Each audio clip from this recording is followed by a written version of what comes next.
Começando mais um quadro Responde as perguntas que vocês mandaram no meu Instagram, dessa vez no dia 6 de abril, quinta-feira. Então vamos logo às perguntas, foram várias, como sempre, muito obrigado.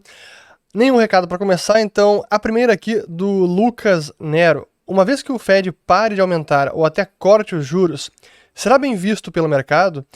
Essa é uma ótima pergunta e tem a ver com o momento que a gente vive do aperto monetário. A próxima reunião, o mercado ainda está meio ambivalente, não sabe se vai para aumento de 25 pontos base ou se para onde já foi o aumento até 5%, sem nenhum aumento adicional. A verdade é que o mercado não sabe e nem o Fed sabe ainda quando vai parar de cortar juros. Mas por conta da inflação, do nível de inflação que ainda está elevado, eu diria que o Fed pretende manter as taxas elevadas por bem mais tempo do que o mercado hoje está precificando. Então, minha leitura é que o mercado hoje está errando na precificação de taxa de juros, por exemplo, para janeiro do ano que vem. Agora, se o Fed começa a cortar juros, é possivelmente um sintoma de problemas financeiros, de crash nos mercados, problema de liquidez, aperto de crédito interbancário.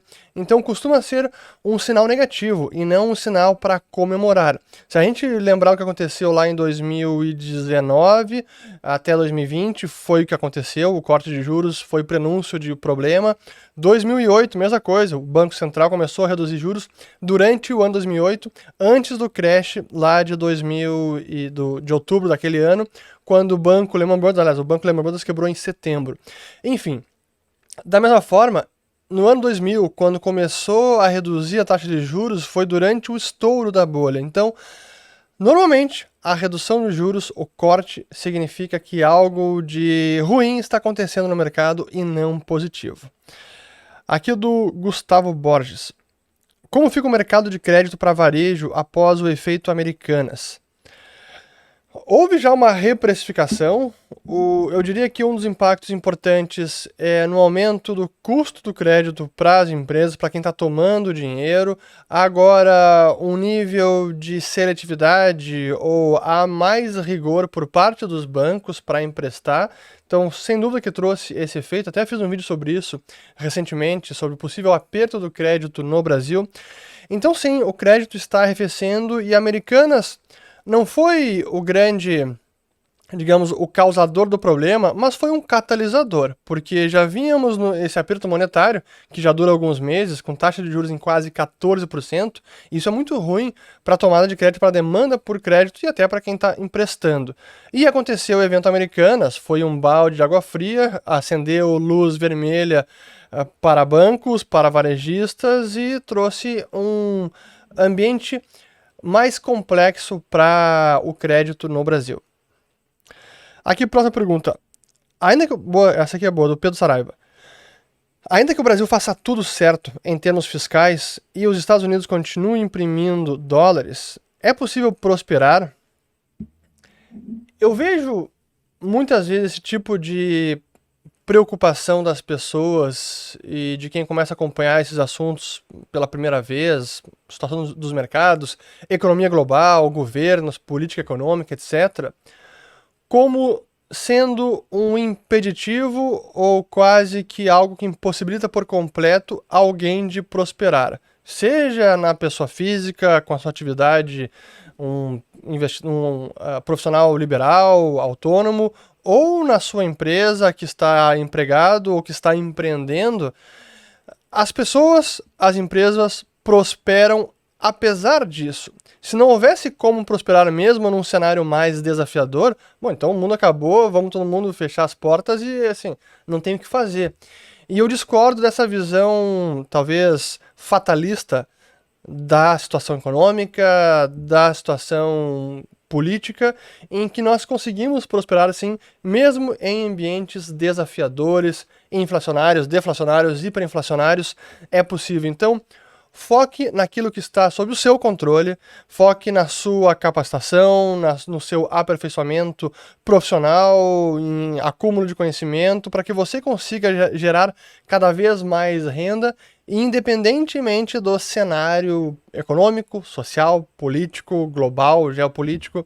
Acho que essa é uma mensagem. Então, sim, tem como prosperar, então não seja não seja e não se coloque na posição de refém e vítima de tudo que acontece ao redor do planeta, porque sempre haverá problemas, seja na geopolítica, seja internamente, na sua cidade, no seu estado, no país. Então, a instabilidade, a incerteza é a única certeza. Aqui do Romero Jackson. Quando sai um vídeo mostrando a estante de livros, livro por livro? Pois, daqui a pouco pode ser um vídeo para fazer, nunca fiz mesmo.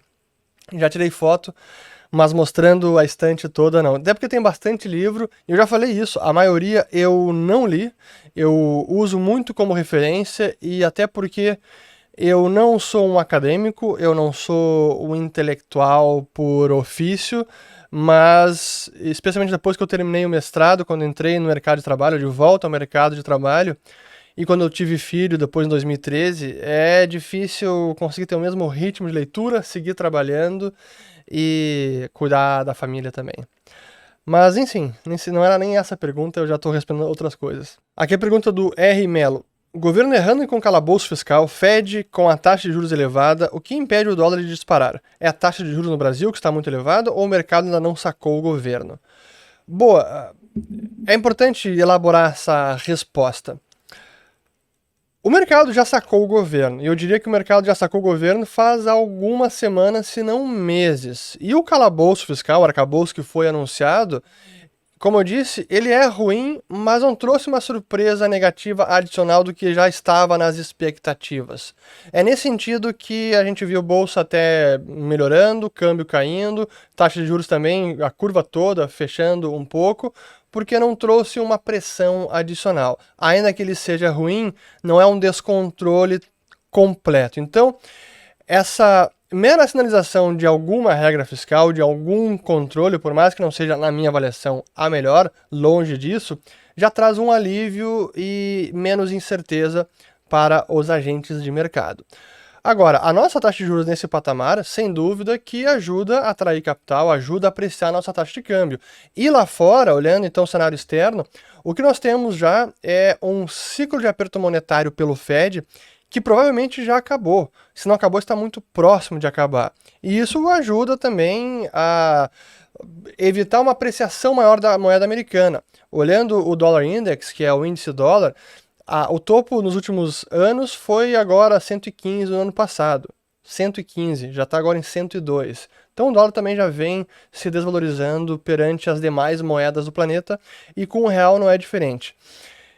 E mais, por mais que haja comunicações atrapalhadas, declarações assim desastrosas do governo e interferência e intenção de interferência, eles não vão conseguir passar tudo que gostariam. E isso o mercado também precifica. Por mais que haja esse ruído e essa intenção, a realidade da política vai impedir que haja esse completo desmonte das instituições brasileiras. Isso é garantia que não vai acontecer? Não, mas hoje o que está precificado é que o Brasil vai seguir na sua mediocridade de sempre. E nesse cenário externo é possível que o dólar se valorize ainda mais. Eu fiz um vídeo sobre isso já tem algum tempo também, porque o dólar pode cair ainda mais. Logo depois que ele tocou abaixo de 5, aí voltou, mas tá agora 5,06. Eu tô gravando aqui na quinta-feira, dia 6 de abril, depois do almoço. Aqui do Augusto P04. É um bom momento para comprar BTC ou pensa que vai cair mais? Não tenho ideia, mas para mim sempre costuma ser um bom momento, ou nos últimos meses tem sido bons momentos para entrar. Eu defendo sempre entrada aos poucos, então define o montante, vai entrando de forma paulatina, mas com consistência, fazendo o famoso preço médio, porque aí você vai entrar em vários pontos, em várias janelas de oportunidade. Para mim essa é a melhor forma, e embora tenha se valorizado lá dos 20 mil dólares que estava 3, 4 meses atrás para agora quase 28, 29, para mim, olhando num horizonte de 2, 3, 5 anos, ainda tem bastante espaço de valorização. Aqui do Edgar. Investir em mineradoras de BTC para aproveitar o próximo halving é uma boa? Para quem não sabe, halving é a queda pela metade da recompensa por bloco minerado pelos mineradores na rede do Bitcoin. E as mineradoras, da mesma forma que funciona com o ouro, funciona com o Bitcoin. as mineradoras acabam tendo uma volatilidade no papel delas, na ação da empresa, muito maior do que a commodity em si. Então, se o Bitcoin já é volátil, a ação da mineradora vai ser muito mais volátil. Será que é uma boa entrar agora? Bom, algumas mineradoras que eu tenho acompanhado já estão bastante descontadas. Se houver uma disparada de preço do BTC, é bem possível que elas disparem ainda mais. Mas, se garantia até o próximo halving, ninguém tem. Claro que eu tenho plena ciência do histórico que antes do halving costuma haver uma valorização forte do BTC. Isso é garantia de que vai acontecer novamente em 2024, quando ocorrer o próximo halving? Ninguém sabe. Aqui do Nil Moura. Acredita em uma nova leva de layoff em tecnologia no Brasil? É difícil dizer. Lá fora, para mim, ainda está havendo um reajuste e por mais que a gente não possa ainda cravar, dizer assim, estamos em recessão, nem no Brasil, nem nos Estados Unidos, nem na Europa, os sinais ainda apontam para essa direção de provável recessão. Então, eu acreditaria sim numa nova onda de layoffs de tecnologia lá fora e possivelmente aqui no Brasil. Aqui do Everton, 1492. Pois, desperdiçou o espaço. A comentário dele foi, pô, você nunca responde eu. Tô respondendo, você podia ter feito uma pergunta, né? Vamos lá, aqui do Lucas Altieri. Acha provável o governo cortar gastos caso ele não cumpra a meta de arrecadação? Esse é um dos grandes problemas deste arcabouço fiscal, porque a regra que está lá é de um piso e um teto para o aumento dos gastos. Então, o mínimo de crescimento real do gasto, da despesa, é 0,6% e o máximo 2,5%. É real, então é acima da inflação. Se não há forma, pela regra, de reduzir a despesa, não importa muito o que acontece pelo lado da arrecadação. E esse é um dos grandes problemas dessa norma, do jeito que ela está até agora divulgada, é que todo ajuste viria pelo lado da receita. E sem nenhuma punição severa se não houver o cumprimento do resultado primário, o qual é decidido também, a meta também é decidida pelo governo que entra. Então é preciso guardar os detalhes, mas a forma, por tudo que foi divulgado até agora, ele não abre espaço para corte de despesa nenhum. Pelo contrário, ele garante o crescimento real de despesa em qualquer cenário. É uma loucura isso, mas é o que está desenhado na regra. E até o Roberto Campos Neto, eu anotei aqui coisas que eu não queria esquecer de mencionar. O Roberto Campos Neto, numa palestra no dia de ontem, quarta-feira, 5 de abril, no Bradesco BBI Conference, se eu não estou enganado, ele disse que estava bastante positivo com o arcabouço fiscal, que sim, é uma sinalização na direção correta, que ótimo, etc. Que bom, mas poderia ser pior o arcabouço, sem dúvida, eu falei sobre isso no vídeo já. Mas não é um arcabouço bom para a nossa economia. A melhor das hipóteses é que ele vai evitar um descalabro e um descontrole na elevação da dívida pública. Mas não é algo que vai colocar o Brasil noutro patamar de crescimento econômico. Não vai. Aqui da Aline. Você também acha que a próxima crise estão nos commercial real estates, que é setor imobiliário comercial nos Estados Unidos? Pois então, para mim esse é um ativo de muita atenção que pode ser foco sim de problema do setor bancário americano. Esse foi o nosso último Follow the Money, foi na quarta-feira, ontem, que fizemos a transmissão ao vivo para todos os assinantes. E eu renovo o convite sempre, quem me segue aqui, gosta de acompanhar os assuntos e quer ficar ainda mais por dentro e inclusive interagir comigo nos vídeos, faça parte do Follow the Money, siga o dinheiro, link na descrição do vídeo. Toda quarta-feira a gente faz uma transmissão ao vivo, 19 horas, com assuntos contemporâneos, assuntos históricos, lições de investimentos, de economia, enfim, é muito bacana. Já temos mais de 120 transmissões e todo o acervo fica disponível. Então, se alguém não pode assistir ao vivo por qualquer problema, pode depois, chega em casa, assiste, tá gravado no fim de semana. E quem entrar agora no Follow the Money pode maratonar aí durante talvez o mês inteiro, porque tem mais de 120 transmissões desde que a gente começou o Follow the Money em maio de 2020. Vai ser quase 3 anos agora. Então, siga o dinheiro, Follow the Money, link descrição do vídeo. Aqui do Lambert Souza. Que país em sã consciência aceitaria a moeda chinesa com o histórico que o governo chinês tem? Excelente pergunta, e foi outro ponto que eu adicionei aqui, até porque essa foi tema de um vídeo aqui no canal, e o que a gente está vendo agora é a China querendo aumentar o uso da sua moeda, pelo menos no comércio internacional. E é bem possível que ela consiga fazer isso, como já está tendo sucesso, por exemplo, com a Rússia, com outros países menores, com a Argentina, com parceiros comerciais na África, possivelmente com os países do Golfo Pérsico na negociação de petróleo, com pagamento em yuan, não precificação em yuan. Tem uma distinção, já vou entrar nessa distinção. Então é natural que isso ocorra e deve acontecer agora com o Brasil também. Recentemente, conversando com um amigo que trabalha com trading de commodities, ele já está notando que clientes chineses querem pagar os produtores brasileiros em yuan, inclusive oferecendo desconto agressivo se aceitarem o pagamento em yuan. Então isso deve acontecer. A questão é, e aqui eu entro na distinção entre pagamento e precificação.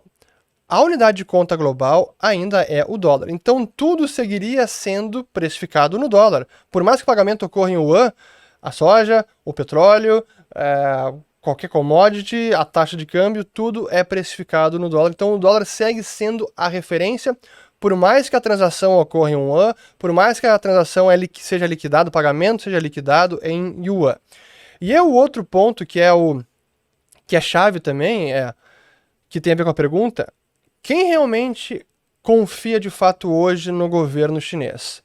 Os comerciantes aceitarem pagamento em yuan, para um brasileiro, uma empresa brasileira aceitar em yuan, possivelmente ele vai ter que abrir uma conta bancária no banco chinês na China e manter partes desses pagamentos em yuan, na moeda chinesa. Ele só faria isso, manter saldo em yuan, se ele também importa da China, portanto paga em yuan. Se ele não tem nenhum comércio com a China, ele só exporta, mas não importa, não tem motivo para guardar, manter saldos na moeda chinesa. É melhor manter na moeda americana, porque o restante do planeta comercializa na moeda americana. Pelo menos precifica e boa parte também paga na moeda americana.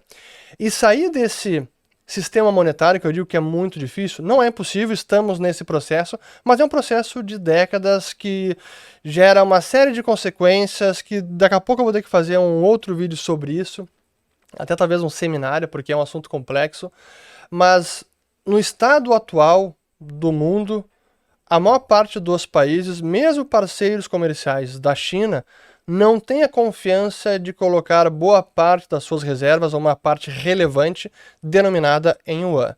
Aceitar o pagamento até pode ser, mas possivelmente aceitaria o pagamento e logo converteria em dólares. Então, esse é o estado atual da nossa economia, do nosso sistema monetário, e para a China internacionalizar de fato o yuan chinês, ela precisa abrir a sua conta capital, precisa permitir com que o renminbi seja plenamente conversível. Enquanto ela mantiver o controle estrito de tudo que entra e sai em termos monetários do país, é difícil a moeda chinesa realmente ganhar mercado mundo afora. Aqui vamos ver, do Alexandre. Quando teremos uma nova promoção para participar do Follow the Money? Pois então, possivelmente teremos em algum momento, mas a gente agora está focando em novos conteúdos, novidades na programação também, porque tem muita coisa bacana para acontecer em 2023, e se você fizer parte do Follow the Money, vai ter acesso privilegiado a essas coisas bacanas. Mas aguardem. Aqui do Jefferson. Sobre a nova lei de licitações e marco do saneamento, qual o impacto com essas mudanças? Pois é, o primeiro impacto é aquela constante no Brasil, ou aquela máxima onde até o passado é incerto. Infelizmente, os governos de esquerda, via de regra, costumam subestimar, quanto não ignorar por completo